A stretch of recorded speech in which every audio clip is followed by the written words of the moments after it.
ভোটের দিনে নির্বাচনী বুথের বাইরে টিআরএলসের উপর হামলা চালানোর প্রতিবাদে বুধবার বহরমপুরে মৃত্যুর প্রতিবাদ মিছিল বার করল জেলা কংগ্রেস।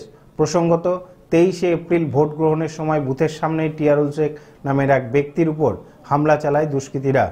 হাসপাতালে নিয়ে যাওয়ার পথেই মৃত্যু হয় টিআরএলের। মৃত ব্যক্তি কংগ্রেস কর্মী ছিলেন বলে দাবি করেন জেলা কংগ্রেসের নেতৃত্ব।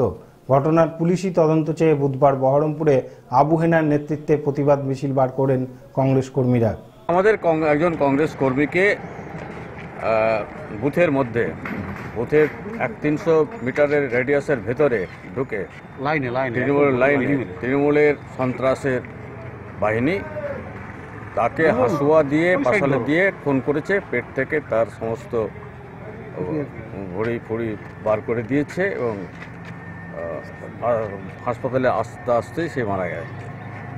আমরা এই জন্য বিভিন্ন জায়গায় বিভিন্ন ধরনের প্রতিবাদ করেছি, নির্বাচন কমিশনকে জানিয়েছি, বিভিন্ন জায়গায় জানিয়েছি, এসপিকে জানিয়েছি, বিভিন্ন জায়গায় জানিয়েছি। আমরা এর আইনগত বিচার চাই। যে দুষ্কৃতিকারীরা এই ঘটনাটা ঘটেছে তাদের ইমিডিয়েট গ্রেফতার চাই। আমরা চাই ওখানে আবার রিপোল হোক, সেটা আমরা দাবি করেছি।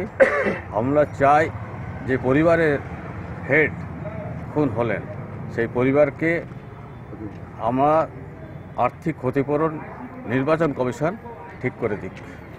যদি এখানে ক্লাবকে 2 লক্ষ টাকা দেওয়া হয়, যদি চোলাই খেয়ে মারা যায় সেখানে 2 লক্ষ টাকা করে দেওয়া হয়, তাহলে এই ক্ষেত্রে তার পরিবারকে দেওয়া হবে না কেন?